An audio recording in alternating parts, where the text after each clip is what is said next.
complete. Man with the stick.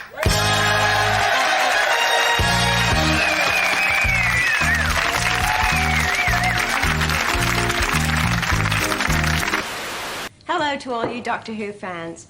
I'm speaking to you from the set of The Two Doctors, and I just want to say I'm very sorry I can't be with you. I'm going to lash you to within an inch of your life. And then I'm going to have you.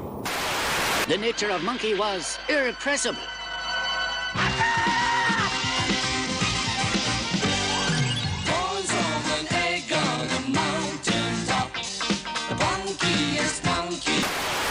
I'm going to rescue her. I'm going to save Rose Tyler from the middle of the Dalek fleet, and then I'm going to save the Earth, and then, just to finish off, I'm going to wipe every last stinking Dalek out of the sky! But you have no weapons, no defenses, no plan! Yeah. And doesn't that scare you to death? Rose? Yes, Doctor? I'm coming to get you. Yes, indeed. Yes, indeed, ladies and gentlemen. He's coming together, and that worked out quite well. If you don't mind me saying, good evening, good afternoon, good morning. I hope you're all doing well wherever you are in the world. This is a pre-record, I'm afraid. I'm recording this at, this is my second attempt to record. My first attempt, I was like 2-3 minutes in, and the internet went out, right? So I was like, do I need to try and remember where I was and then catch up? No, I'm just starting again. So I'm recording this at 11:44 a.m. my time, which would be 9:44 a.m. Over there in Blighty, over there in my home country, the homeland, the motherland. Is that the motherland or is that Russia? I don't know. Anyway, I'm recording this in the morning, unless you're in America, and then it's 7 hours back on the East Coast, so that'll be 4:45 in the morning. Yeah, you don't want to be up at that time. If you're up at that time, you're doing something wrong. There's something weird going on, right? I don't know why you're up then, but doesn't matter because it's not going out live anyway. So anyway, I'm pre-recording. Why am I pre-recording this? Well, today is a funky day, and I've had a few funky days in a row. We just had the Jewish New Year. That's 2 days. It's basically like a 2-day Sabbath, right, where you're offline for 48 hours, and it's essentially lots of long, intensive prayer services and huge amounts of food, right? Ridiculous amounts of food. So although, it's been, again, weird time in general. I'm on this like a crazy diet for the last 3 months. I've lost a ton of weight, but it got to a point where just nothing was happening. I had this ring of fat like around my lower abdomen that just wouldn't go. Right, and it got harder. Right, normally when I'm saying bits of me getting harder, I'm very, very happy about. Right, but not in this case. It just wouldn't go, and I was getting sick. I got sick, and like the thing got infected, and I was sicker more. And so here's the thing, right? The diet I was doing, which I think is generally quite effective, has been without any protein. Right, it's basically been plant-based nutrition, so potatoes essentially, and stews I make myself to go with it. So I decided for the Jewish New Year, which is a very like high day in the Jewish calendar. Oh boy, what I like to be high. No, don't do drugs, kids. It's bad for you. It's bad. However awesome it is, it's so bad for you. I decided to celebrate it. We normally so we have 4 meals. Man, there's so much I've got to fit in. I'm going to go over this on my live stream tomorrow, but there's 4 meals, right? You have on the Jewish New Year. 1 in the evening, 1 in the morning, and then 1 in the evening, 1 in the morning. Basically how it works. Dinner and lunch, right? So our dinner meal, traditional first night Jewish New Year meal is traditional English beef Wellington, Yorkshire puddings, roast potatoes, peas. It's glorious, right? It's glorious. So I decided, right, I would have some of the beef Wellington. I wouldn't have the pastry around it. Here's the thing. Know your body, baby, and believe me, I spent a lot of time exploring and mapping and knowing my body in detail. Let me tell you, I enjoyed those expeditions. Many of them. And bread and those sort of things, like grain products, they are like kryptonite for me. They really do make me get not well, right? So I would have the meat without the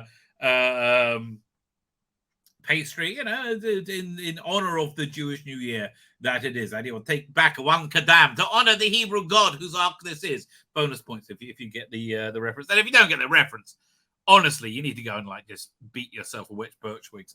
Anyway, I digress. So I had this slice of roast, and my body just kind of absorbed it. It was like I was just listening to Luther. I was reading the second Luther Arkwright book over the Jewish New Year on my off times. And there's bits in it, if you don't know Luther Arkwright, it's very good. But there's bits in it where like people with like these psychic abilities are able to put their hands on someone and they like absorb their life essence, leaving them just like a husk that quickly turns into dust. So that's what it was like with this meat. I was like, my body just absorbed it. And weirdly, I started losing weight again. I was sick for the last month with this thing, right? I started losing weight. I feel better. So I guess I need some protein, right? I guess I need some protein. So I'm gonna add that into my repertoire. But anyway, there's just a crazy amount of food, right, on Jewish New Year. And everything has honey in it. Like everything. Honey freaking everywhere. Look, Jewish food is never renowned for being the healthiest. But you want the worst Jewish food for you ever, which is awesome. Find some gribbinets, right? Okay, gribbinets is essentially the fatty bits of chicken that you don't eat, and you just fry them with onions and eat it. Awesome. It's fantastic. I do. Anyway, stay away from that. Also good. Anyway, so there's honey in freaking everything. So it starts off on these meals. The first thing you have to do involves a lot of honey, right? So with the beginning of any Jewish holiday meal, you have these 2 loaves of bread called challah that my wife makes, obviously. And normally, you have to wash on it ritually. It means you put water on your hands. You don't have to take off your clothes and get into a ritual bath. That will be considered excessive, right? Excessive, even by the most stringent of authorities. And believe me, they get kind of stringent. Anyway, and then the first thing you cut up the bread. You're not allowed to talk from time. You wash your hands to eat your bread. So you cut up the bread, and normally you dip it in a bit of salt, right? Salt is on a spiritual level, the thing that removes spiritual impurity, right? So you dip it in salt, then you go. But during the Jewish New Year, from the beginning of the Jewish New Year all the way through to there's a whole high holiday season, it goes for about 3 weeks. When you cut up the bread, then you pour honey on it, right? And oh God, that's just a nightmare because this one doesn't want it, this one does, this one wants date honey, this one wants it. So there's a lot of honey, right? My wife made honey cake. Honey cake is the go-to food for the Jewish New Year.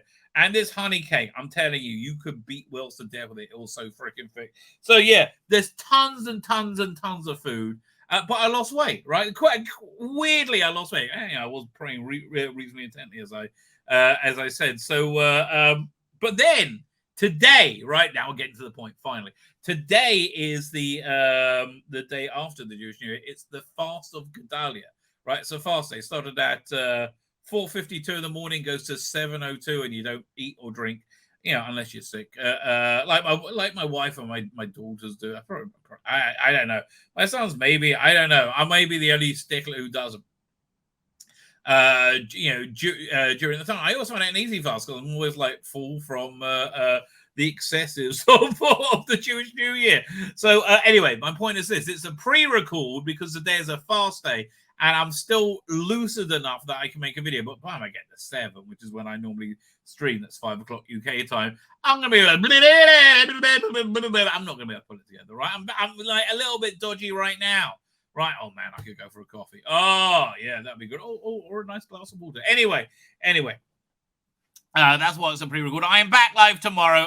So I thought there's a couple of things that I really want to get to. I'm not sure I'm going to, but they had a whole big thing about the sonic screwdriver in Doctor Who magazine last issue, the article I want to go over. And if you have time after that, there's Fraser Hines talking about his his adaptation of Evil of the Daleks, which I do find very interesting. Like, if he does a book on tape of that, I might well get it, right? I'm really quite into it. My consumption of Big Finish is at an all-time low, right? Right now, I'm trying to decide if I'm going to get that last War Doctor set, because it's like, look, it's the last one because they're not selling enough, right? They're not selling enough of pretty much anything. I don't know how much longer Big Finish has, right? I really genuinely do not know. Who knows anything. But anyway, so I wanted to look at the article about the sonic screwdriver because I just saw it when it came out last month. I went, meh. it's like very transparently something to be made into a toy that for kids to get. And honestly, the only way it works is if you can connect that toy with like good times. I'm trying to look around, so I've got my other Sonics, around. Where did they go? I must have put them somewhere. Yes, I never put anything on. Are they back up there? No, I didn't put them away. But yeah, here's like a dinky one, right? So look, the reason this is playable, other than it go boom, pops open and does all that cool stuff, right? And it dinks it. It's because you connect it to all the fun times with Matt Smith's Doctor Who, and the same with the other one, right? Oh, here's a teeny tiny. This one even go up? Yeah, and this is a little mini ninth tenth. Does it still work? Oh, look at the light still works. Woo! And again, right? That great bit when you first saw this in Rose, where he's like, "Mind your eyes," that bit. You connect it to the fun time. This, I'm just seeing member berries and boredom, right? It just seems like I think Ross Lee Davies has some money in this stock of this sonic screwdriver. It looks a bit naff. Now, here's the thing. I do know there's merchandise coming this year that's supposed to be freaking awesome. Why they're not announcing it is just beyond me. Maybe they've decided against it. I don't know.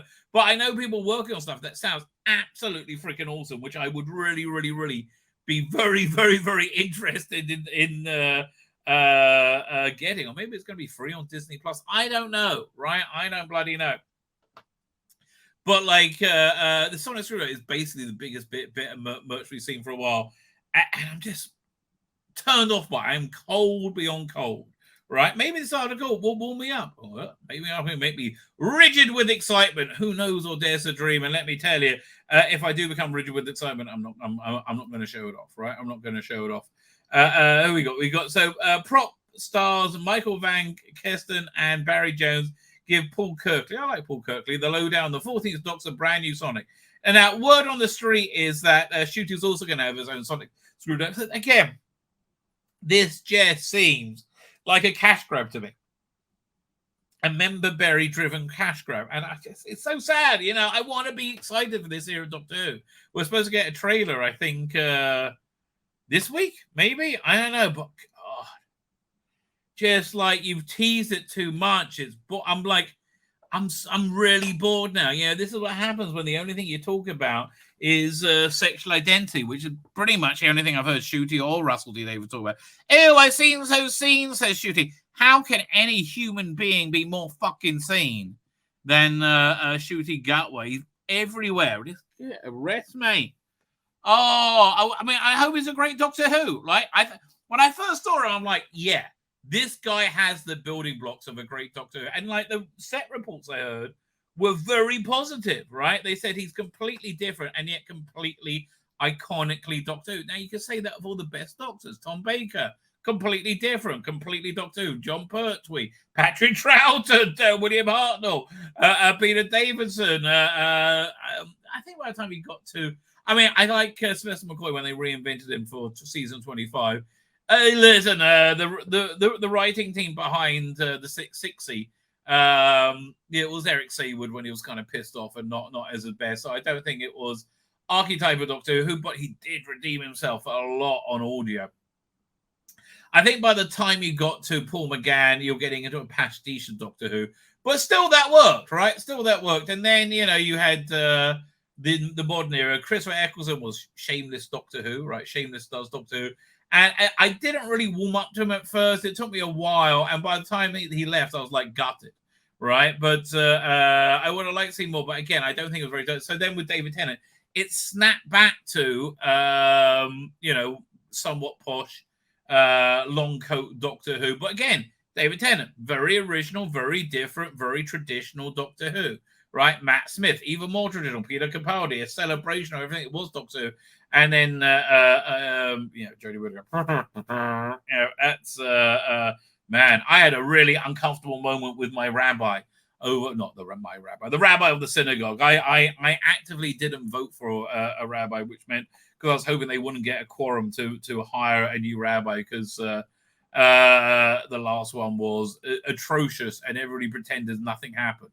Right? It's so weird. It's like you think people just do that with politics. No. They do the anyway. So this guy's a nice guy. Here's the thing: he's a nice guy. He was he was Israeli with American parents. He had a job being a rabbi in Boreham Wood in London for a couple of years, right? So and he got into Doctor Who while he was there. And he said for Purim, it's kind of like a Jewish Halloween meets St. Patrick's Day. He dressed as Doctor Who. He couldn't remember the name of the Doctor. I finally cooks out it was Matt Smith. He said the second most famous one. I'm like, are you going to say David Tennant? Because that's for me the second most famous. No, Matt Smith. He said, my wife dressed as the woman Doctor. I'm like, oy vey, don't tell me that, Rabbi. Don't tell me. I want to be on your side, right? But when you tell me things like that, it's very bad. It's very bad. Anyway, let's look at this new Sonic. Where we go? Of real life, what the hell? Oh, if real life, I thought that was an O, not an I. If real life were more like Doctor Who, and who amongst us hasn't wished it was? Well, you know, I don't know. Would you like real life to be like Doctor Who? No, you're gonna die, or you're gonna be lectured at. It was the last few years. Creating a new Sonic Screwdriver would be a breeze. Well, you know, Matt Smith's TARDIS did just pop one out for him. You basically just sit back and wait for TARDIS to cook you up a fresh one. Yeah, or failing that, you can always knock one out from some melted spoons. Oh, that was shit. Oh God, it was shit. In our world, though, producing the latest version of the Doctor's iconic gadget for David Tennant's returning time as a Time Lord was a complex feat of engineering realized by a team of highly skilled craftspeople. So, I think, honestly, I think the pendulum has swung quite a bit because, you know, the modern era, let's call it the modern era of Doctor Who, was very, very good, right? And just, I think it was very, very good because, you know, you had people thinking, teams working together, right? You had the set team and the special effects, and you had tone meetings, and everything would kind of gel together. Where you didn't really get it that much in the classic era. Things were great, just out of luck, basically, luck and talent, right? But now I just think there's too much of a committee for freaking everything, right? I think it's taking away from the spontaneity of it. I don't know, highly skilled craft people. For those people, Michael Van Kesten, the story of the 14th Doctor Sonic begins 15 years ago in a potato packing mart in Peterborough. Okay, you got a good hook. You talk me through it. I have a very vivid memory of standing in a packing plant thinking it was impossible to feel pride in what I was doing because no one cares how sacks of spuds get to the supermarket. Well, that's pretty fair. Says Mike, a trained aircraft engineer who somehow drifted into the food packaging industry. I guess he found a job. That was when I knew I had to get out.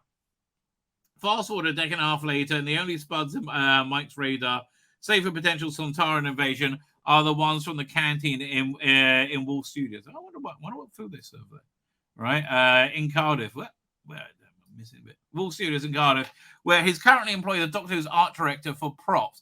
Now, there is a new producer who has an art director background, which I was very, very psyched about at the time. It just seems to be too much. Fine, so he's the art director. That basically means like,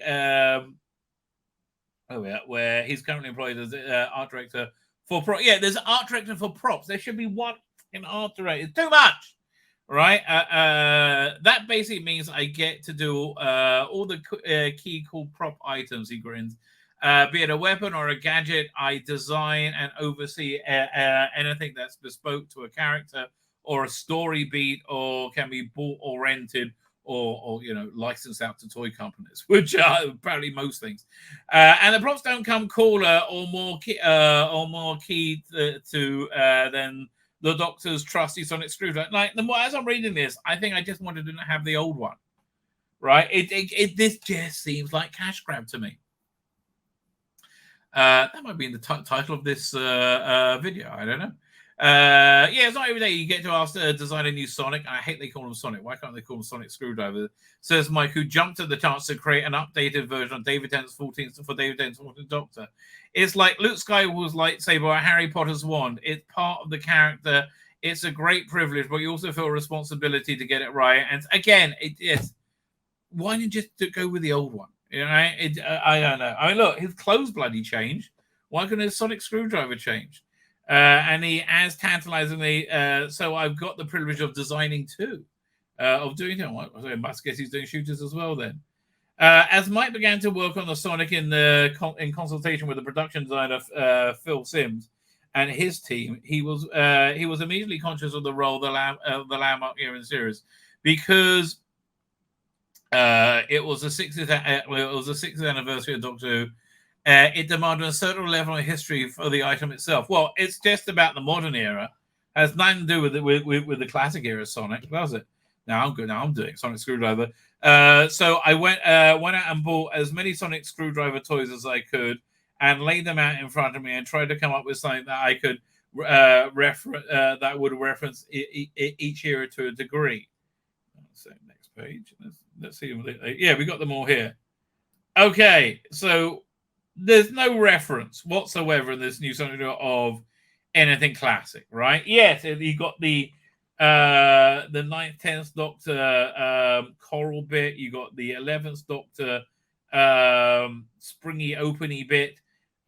Sonic laser. That's nothing to do with it. And you got like the I think reasonably failed McGann one. Not McGann. Capaldi one. McGann had one that was just all silver that he made, but I thought was really, really nice. Oh, no, he had another one, like one with wood blocks on it that I think was made by Weather Workshop, right? But I don't really see anything of Jodie in it at all either, right? I really don't see anything of Jodie in it at all. But let's see what they have to say. So for example, he adds waving the prototype of the new Sonic Screwdriver. He took you got the Raku detailing of the 9th and 10th Doctors, petals from the 11th Doctor, a little engraving ring harkens back to the sort of bullet shape of the 3rd and 4th Doctor. Really? Are you shitting me? That little ring at the bottom? Nothing, right? Yeah, that's bollocks, right? There's a bit the Master's laser screwdriver in there. I don't see it. The caging around is supposed to look like a Dalek weapon. Doesn't. Does it really? I thought maybe I'm being a bit. Okay, does a bit. Right, okay, fine. I see what you're saying. The Dalek gun, not a Dalek weapon. And he told him, in reference to when the Doctor was told he'll make a good Dalek, the top part slides up. There's translucent roundels that hark back to the TARDIS. And of course, the entire exterior of the TARDIS will remain the 13th Doctor for both the successors. That's how they're saying they're not like retconning away Jodie Whittaker's TARDIS, Jodie Whittaker's era, by keeping her TARDIS shell, right? The function of this like long running and boring as hell comic strip in Doctor Who magazine right now is to erase every element of Jodie. Right, I understand. You know, you're keeping her iconic shell of her TARDIS because it just looked like a freaking TARDIS. The point is to remove any reference whatsoever from the Jodie Whittaker era. Now, why do they want to remove it? And boy, the Jodie Whittaker fans have noticed, and they are pissed off. Why do they want to remove any reference on Jodie Whittaker era? Because it was a huge bloody failure. Right now, will we get like an actual retcon getting rid of her era? God, I hope so. That would be awesome, right? Absolutely awesome. Also, do you remember the Day of the Doctor when John Hurt's War Doctor looks at the other Doctors pointing their Sonics and say, what are you going to do? Assemble a cabinet at them? If you look at the bottom of the new Sonic, there's a little hexagonal indentation that's exactly the size of a size to fit a screwdriver head. I just think there's too much thought going into this, frankly, and it just looks a bit dull. Right? It just looks a bit dull. Best one for Matt Smith. It really should have gone back to the 10th Doctor's Sonic, right? This is just a bit dull. I don't know what else to tell you. But here, look, I get it. This is a big quote. The main brief from Russell was saying that every kid will want for Christmas. This kid, and listen, I want a lot of things. Frankly, we have Nicola Bryant's introduction in the beginning of this video. Hey, I'm Nicola Bryant from the Two Doctors. I'm so sorry I can't be with you. Nicola, darling, we're looking at you there. I am so sorry you can't be with me as well. Yeah, how about referencing some of that? So yeah. Yeah, this just looks kind of dull. But okay. It's not so much dull, more kind of pointless, right? So you could theoretically assemble a cabinet at someone if you wanted to, Mike laughs. Okay. Fine. The death of the Doctor was also notable for the 10th Doctor feeling a certain sonic envy, shall we say, at the size of the of 11's gadget. Was that part of Mike's thinking to bring David Tennant up to scratch with his successors, so he will never feel sonically embarrassed while saving the universe? I don't know if that played into my thinking specifically. That's a no, right? The answer, yeah, no. No is the answer. I don't know that played in my thinking specifically, Mike considers, but I did notice when I had all the toys lined up in front of me, is they tend to be a certain size, and they're mostly around 20 centimeters long and 3 centimeters in diameter, except for the 9th and 10th, which was a lot smaller. Oh, I just turned this on somehow. I don't know even how I did that. Oh, look at that. Okay. Ooh, see, these are good ones. It just feels like they were. Okay, this is what it's like. You've gone out on a date with someone and she's wearing way too much makeup and looking too tarty, right? She's looking too much like she wants to fuck you, which is nice. Don't get me wrong, it's very, very nice, but it's a bit desperate, right? It's a bit desperate, and that's how it feels to me. This feels a bit desperate. Fine. So I think Ed Thomas, production designer of series 1 to 5, based the idea on a Mont Blanc pen. If I recall correctly, is pretty much went with those standard dimensions. Did Russell E. Davies' scripts for the 6th anniversary offer any steers as to how it should look? There are some action the Doctor needs to do. He points it and presses a button, I think. But there's no description of Sonic per se, says Mike. There were certainly things. There were certainly things where there are some I don't even know. There were certainly things that were requested from Shooter's Sonic. I guess we'll call them Sonics now. Which had a few things needed to happen. He teases. Ooh, tease me. But the main brief from Russell was that it should be something every kid would want for Christmas. Not really. I mean, again, the Nicola Bryant from Two Doctors. Yes, that's something I want for Christmas. I mean, just looking at these like versions, they just seem dull. It just should have gone with the 10th Doctor Sonic, I think. I don't know. I have to wait and see it. I guess we'll see it. Was it? It's September 18th now, so 2 months ago. Where are we up to? Phil Sims tasked Mike with sketching out multiple silhouettes of the Sonic so they could find the right springing off point. Initially, Mike started out with a whopping 67 2D silhouettes. What's his job? You know, it's not such a big deal. I've done product design for, which Phil then whittled down to 15. Phil left me to my own devices to come up with the initial silhouettes. Then he chose a number of them. Chose a number of them to go out. Chose a number of them to go up the chain to Russell and other exec producers. Explains Mike. Their feedback on the initial design was it didn't have to have prongs that came out, the petals. They, as they're officially known. Well, what everybody really liked about the Matt Smith Sonic was that it did something. It had a claw that opened up, so I had to figure out a way to incorporate those. I listen. I wish I could. Where is it? It's around here somewhere.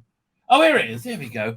Yeah, I mean, like just the chunkiness of this and the playability of this, right? It's really is solid. It's there's a lot going on with it, right? And this is a great design, I think. Hang on a second. Yeah, still needs to. Oh man, now I've got that stuck. Really? How do we turn this? There you go. That did the trick.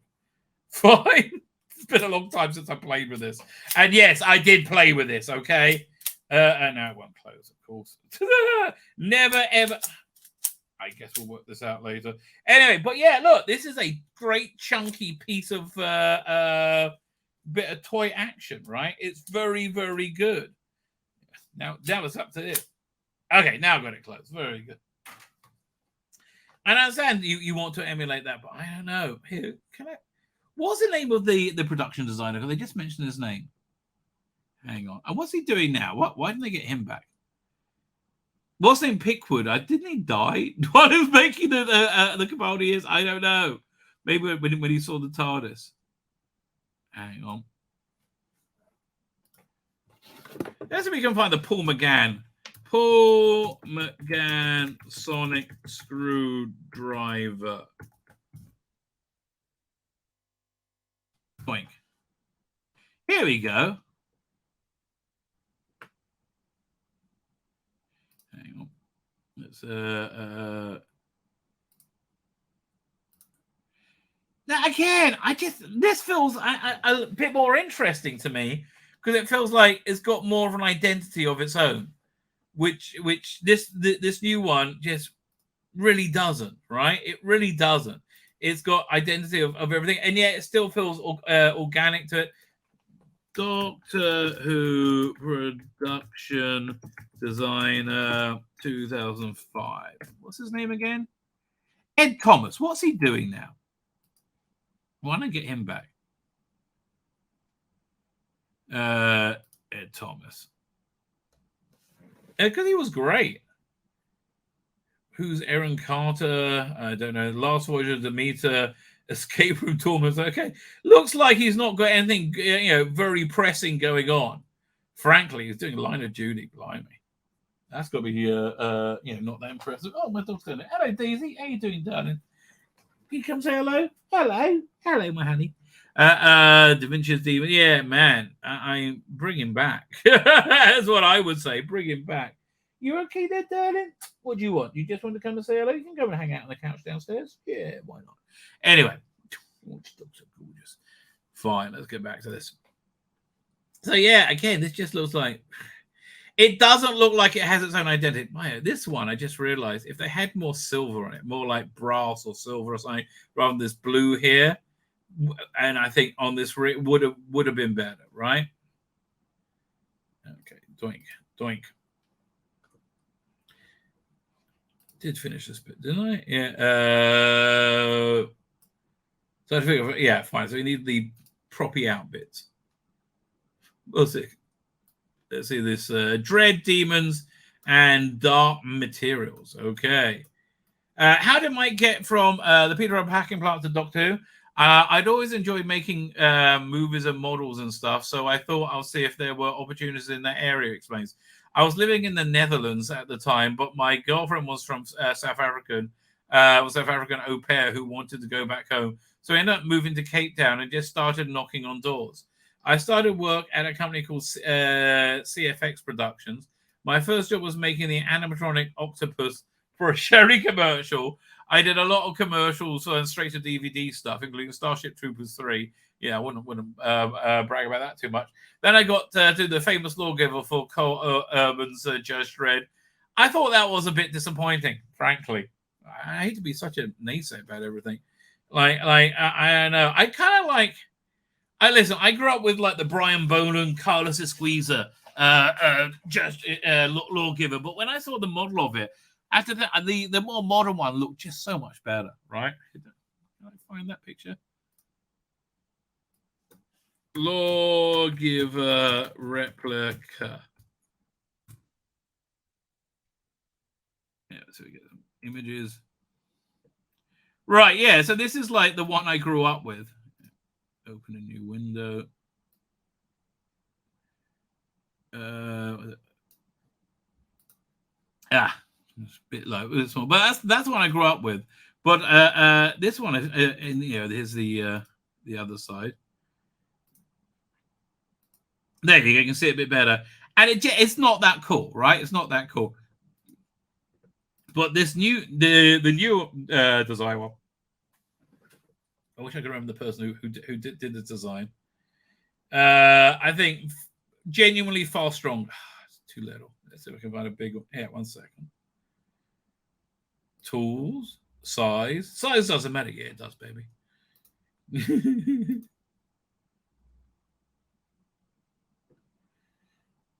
Can I enlarge this? Come on. There you go. This one I just feel a lot cooler, right? I just feel it was a lot cooler. Anyway, my first foray into science fiction props. Around that time, I met Ed Thomas, who had just finished production on Doctor Who and was out in South Africa doing the 2011 serial Outcast, which I quite liked. It had a good cast, but it didn't really deserve a second season, and it didn't get one.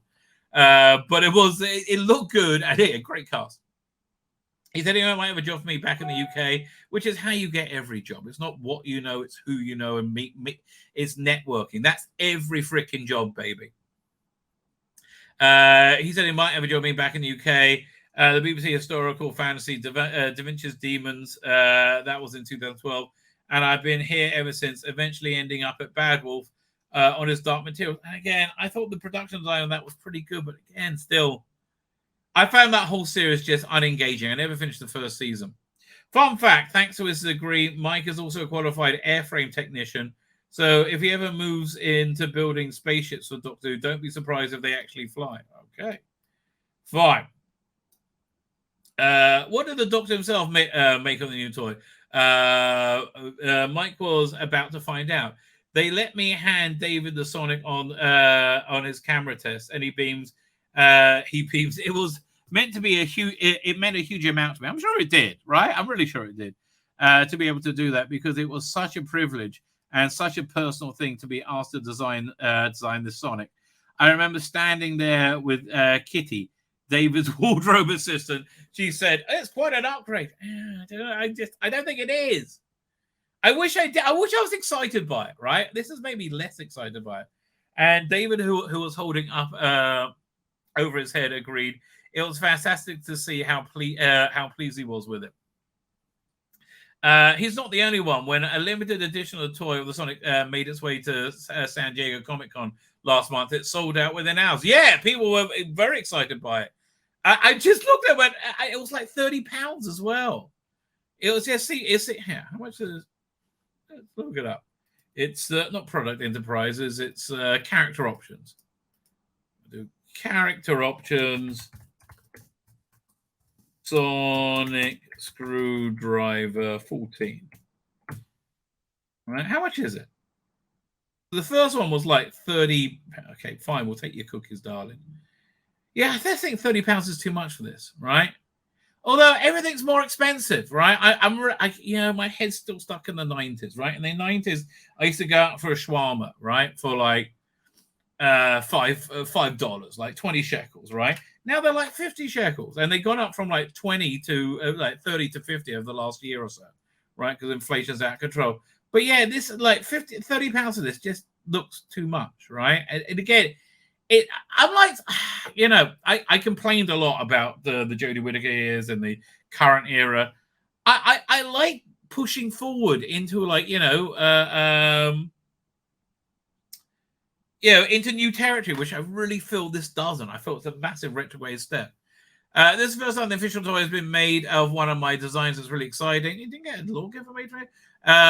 They've really done a really nice job on it. No, I agree. I agree with them. It's a beautifully made toy. I absolutely. How much of a consideration is merchandising when you're designing a prop like this? It's definitely something that plays a part. I would think the entirety of it, because it's lasting for 3 episodes. There were conversations about whether we should design it in a way that kids won't hurt. Design in a way that kids will hurt themselves. For example, ultimately our job was to design the prop, so it's down to the toy manufacturers to make sure they're safe. But if you want to come up with something that works right, I guess you don't want to have like barbed wire, like petals or whatever, things pop out from it. Although again, that be my sick point of view. I'll be like, yeah, let's do that. Well, most of us have to make do with the plastic toy version. The original is considered more hefty and solid affair. The main materials are brass, aluminium, stainless steel, leather, nickel, and resin. Says Mike, it's got a real quality feel to it. Oh, there's a BBC Audiobooks lightning sale. Just got an email. And yeah, listen, fine, but again, to me, it's too retrograde to get me excited, right? The build itself was undertaken by Barry Jones, the prop making team, and the prop making team of Penny Holworth and Paul Mazonos, okay, blah blah people, Stephanie Howell and Chris Fletcher, and in a Doctor Who tradition stretching back 6 years, it was done against the clock. We didn't have enough time to build a prototype, admits Mike. The finished item is the prototype. Oh, okay. It's all CAD computer-aided design. I tried to choose the most appropriate fabric methods. We had a bunch of CNC machines, lathe, 3D printed, laser cut, and photo etched components. Most of those were done externally. I have to tell you, I like that the like Luke Skywalker's lightsaber was like a bit of filming tech, like they lopped a bit off. This is too designed, right? That's where I think it's too designed. It's not. It doesn't have enough flying by the seat of your pants, which I think gives you an energy which this doesn't have. Right, I think it really lacks energy. Most of these were done externally, so we don't have all the facilities in-house. Who's this? Below left, Barry Jones. Okay, this guy made it. Good for you, Barry. Glad you got your job. Again, yeah, fine. What's this? Master Builder. The 14th Doctor's screwdriver wasn't Barry's first Sonic rodeo. My team and I did Matt Smith's Sonic, where you did a good job there. And before that, the Masters Laser Screwdriver 2007 series. The veteran moderator began his career on Jerry Anson's Terrorhawks. I love a bit of Terrorhawks. It's awful. Obviously, the technology has moved on quite a bit since then. Really, you think? With 3D printing and things. Barry's been a member of the Doctor Who crew off and on since Rusty Davis era. The first thing I did was the Jadoon guns for Smith and Jones. And for Matt Smith, we did the multicolored giant Daleks. Sorry, mate. For Victory of the Daleks. More recently, he's been kept busy working on the time rotor for the incredible new TARDIS set. Trust us, when you see it, yeah, we need a bit of excitement. You want to shake his hand. They keep talking up the new TARDIS. I'm intrigued to see it. As for the 14th Sonic Screwdriver, I think the new one might be my favorite so far. Least favorite for me. It's a very pretty Sonic. Mike did a great job in the design. He does very precise drawing. Well, again, it was all computer-aided design, and with a whole wish list of things that of items in terms of lighting, etc. I mean, I do like the toy. You can make it be different colors. That's kind of cool. But again, for £30, it should give you a blowjob as well. £30 hand job. Okay, £50 you get a blowjob. Blowjob and a Sonic, right? That would be the mode I would want to get on my Sonic, right? The dive a blowjob mode, Rose. Okay, that did the trick. Man, would you be able to set your Sonic screwdriver's blowjob mode lips according to like who would you? I would have to go for Rose, right? She had those big old lips. Absolute. Although Perry is always my number one choice for basically everything. Having said that, I just imagine Leela gives a great blowjob as well, right? You know, I mean, look, you know, I think things were a bit wild with the 17, right? Yeah, that would just be my. I don't know. You let me know. Let me know in the comments. So you the people decide. Ironically, the screwdriver for a screwdriver itself that sells itself and being iSonic. The one thing that the prop doesn't actually do is make noise. But that reveals neither have any of the previous versions. Really? I don't know. Why did they put that in? They put it in all the bloody toys. That's crazy. All right, here we go. Barry then took all the photo etch parts, folded them, and made sure they were soldered together. God, this is so boring. Yeah, he did his job. Then he did a final build after that with nickel plating and the relevant components. There's not a lot of 3D printing on the outside. It was mainly used to make the machine components work inside. Okay, good for you. Okay. With the complex electronics and more than 60 individual working parts, but no noise, apparently, the Sonic is a highly intricate piece of engineering. There's a lot of room there for all the parts of the wiring and electronics. Explains very in places like you're talking about 1 millimeter slot. Again, this just seems like too much, right? It seems too much for too little effect. In places talking about 1 millimeter, 1 millimeter slot with the tiniest bearings in the world fit into them. It takes a lot of figuring out, especially when they're trying to run wires and make the parts. I probably spent 3 hours a day trying to solve each individual problem. It's not a quick process. Well, again, I think you overthought it then. Penny Howard spent a good few weeks just soldering up the petals, really. So we didn't have a lot of time to iron out the teething problems, but we got there in the end. We finished them literally the day before they were needed on the first promotional shots, which we're just seeing now, I guess. The total of 4 Sonic props were made, with 2 available on set at all times in case of emergency. There's a lot in there that can go wrong. Again, I think you're putting too much into it. Then a lot that can go wrong, but they have behaved really well on set. No, I hope so. Well, that bloody trouble we went to. They behaved well on set, says Barry. Well, I like a proud father. We did have one back for a bit of repair, but only because David Tennant dropped it.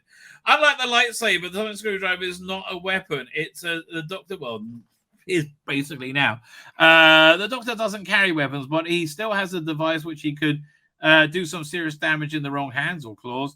Far from being a Oppenheimer-style destroyer world, though, Mike admits he has no actual idea how the Sonic or any of the functions actually work. Well, nobody does. It's got a on and off button, basically. He laughs. And it's up to David to do whatever he wants to with it. It's whatever looks good in the moment. Really, at the end of the day, he's the Doctor, not me. Yeah, I'm sorry. This is just boring, mate. I'm sorry. It really is. Now, something I actually found a lot more exciting was this. Firstly, this is a great image, right? The cover image. Fraser Hines writing adaptation of Evil of the Daleks from James' perspective, right? It's are we going to get through the whole thing? We'll see if he starts to waffle. Okay. There we are. 6 of the 7 1967 Doctor Who adventures. Although Evil of the Daleks was destroyed during blah blah blah. It's not existent. It's on soundtrack. They've made video. A very good animation of it, right? I think the animation. If you're wondering if you want to get one animation, the best one's really Invasion with Cosgrove Hall doing it. But like the second best is Evil of the Dalek. It's so good. In October, the publication of a novel by Fraser Hines, the Doctor's explosive confrontation with his greatest enemies, will be told from the perspective of his companion Jamie. It's basically a Jamie story, right? Nobody knows Jamie better than Hines. He who was able to provide unique insight into the character that he brings that he brings the story to life. BBC Books' initial approach, however, met with some hesitation from the actor. I said, I can't write books, he tells SFX. Oh, this is from SFX magazine, I think last month. I'm normally used to saying lines, not writing them.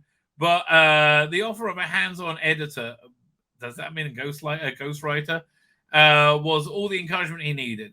There's a lot of stuff I had to include, he says. When you're watching the show on TV, there's 2 men looking around, and the car draws up, and one gets out, and the other man, one gets out, and the other man, one gets out, knocks the other man, and they get in.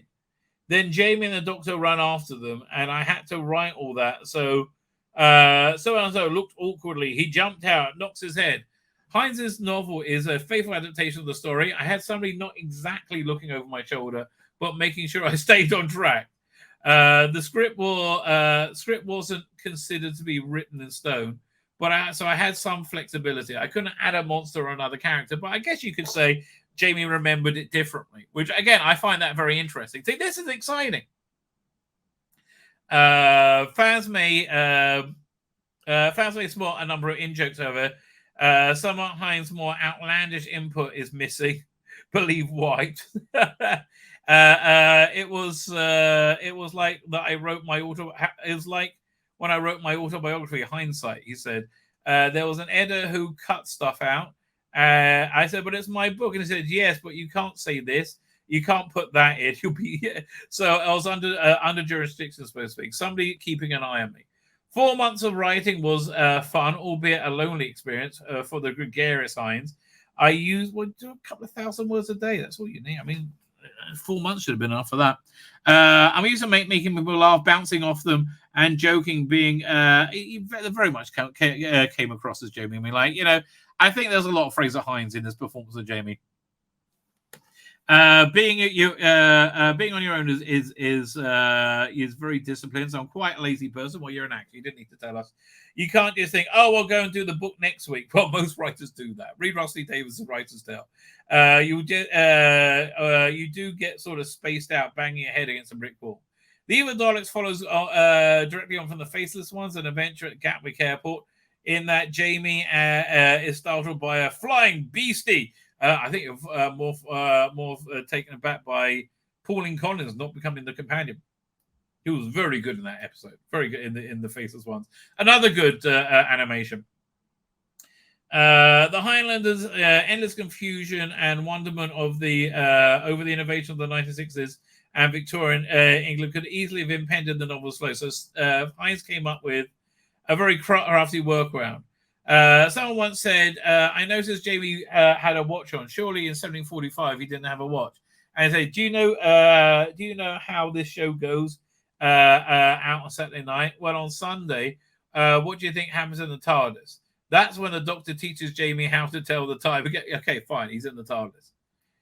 In a similar fashion, the novel, Jamie will be aware of the Daleks despite encountering them for the first time.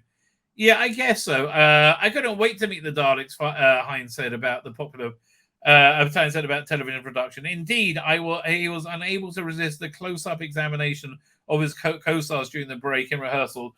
I went off in the studios, I opened up a Dalek and jumped inside and pulled the lid down and walked around saying, I am a Dalek.